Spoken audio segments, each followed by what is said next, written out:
The Book of Exodus. The Book of Exodus begins more than 400 years after Joseph, his brothers, and the Pharaoh he once served have all died. The new leadership in Egypt feeling threatened by Jacob's descendants, who have increased greatly in size, embarks on a campaign to subdue the Israelites, forcing them into slavery and eventually decreeing that all Hebrew boys must be killed at birth in the Nile River. The Hebrew women resist the decree, and one woman opts to save her newborn son by setting him afloat on the river in a papyrus basket. Fortunately, Pharaoh's daughter discovers the abandoned child and raises him after he has been nursed, naming him Moses. Moses is aware of his Hebrew roots, and, one day, he kills an Egyptian who is beating an Israelite worker.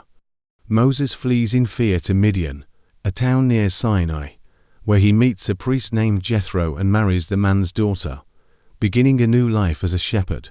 God, however, is concerned for the suffering of the Israelites, and he appears to Moses in the form of a burning bush. God speaks to Moses, informing him of his plan to return the Israelites to Canaan, to a land flowing with milk and honey, and to send Moses back to Egypt to accomplish this task. Moses is timid and resists, citing his lack of eloquence and abilities, and refuses to go.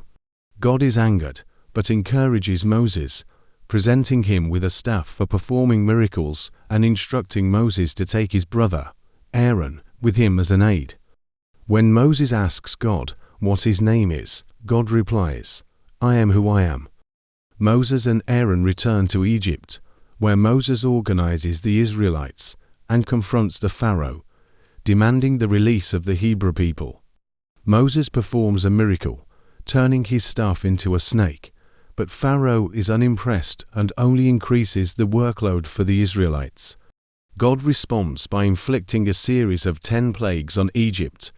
God turns the Nile River into blood, causes frogs to cover Egypt, turns all of the dust in Egypt to gnats, and causes swarms of flies to come into the houses of Pharaoh and his officials. God then strikes Egypt's livestock with a disease, creates festering boils on humans and animals, and sends thunder, hail, and fire that destroy crops, livestock, and people. God sends swarms of locusts and covers Egypt with a darkness that can be felt. Before each plague, Moses demands the Israelites' release, and after each plague, God purposefully hardens Pharaoh, so that he refuses the request. The 10th and final plague kills all the firstborn males in Egypt. Before the plague, Moses instructs the Hebrew people to cover their doorposts in the blood of a sacrificed lamb, as a sign for God to protect their homes from his killings. Pharaoh relents and releases the more than 600,000 Israelites who, in turn, plunder the Egyptians' wealth. Upon leaving, Moses enjoins the Israelites to commemorate this day forever, by dedicating their firstborn children to God, and by celebrating the festival of Passover, named for God's protection from the final plague. Guided by a pillar of cloud during the day and by fire during the night, Moses and the Israelites head west toward the sea. Pharaoh chases them. The Israelites complain that Moses has taken them to die in the wilderness, and Moses, at God's bidding, parts the sea for the people to cross. Pharaoh follows, and Moses closes the waters back again, drowning the Egyptian army. Witnessing the miracle, the people decide to trust Moses, and they sing a song extolling God as a great but loving warrior. Their optimism is brief, and the people soon begin to worry about the shortage of food and water.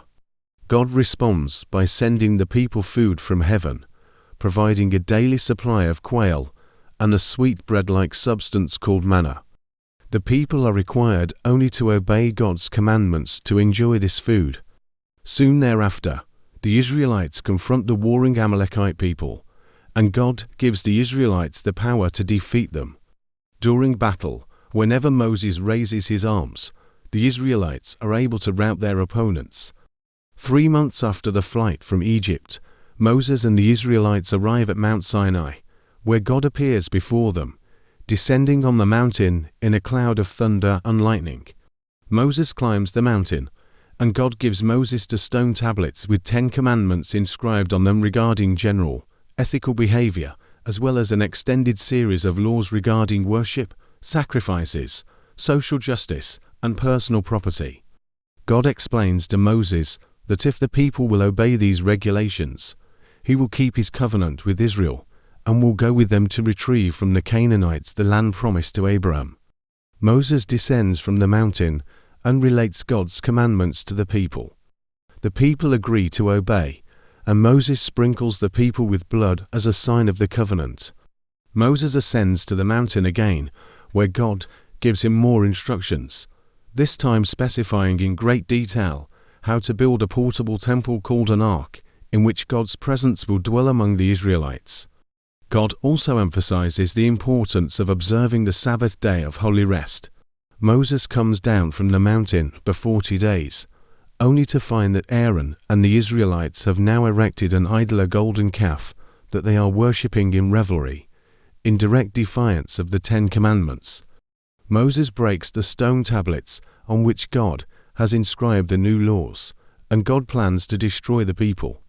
Moses intercedes on the Israelites' behalf, begging God to relent and to remember his covenant. Pleased with Moses, God is appeased and continues to meet with Moses face to face, as one speaks to a friend, in a special tent set aside for worship. God reaffirms his covenant with Moses, and, fashioning new stone tablets to record his decrees, God declares himself to be a compassionate, loving, and patient God. At Moses' direction, the Israelites renew their commitment to the covenant by erecting a tabernacle to God according to the exact specifications God has outlined. Like and subscribe to my YouTube channel and share with relatives. Be blessed.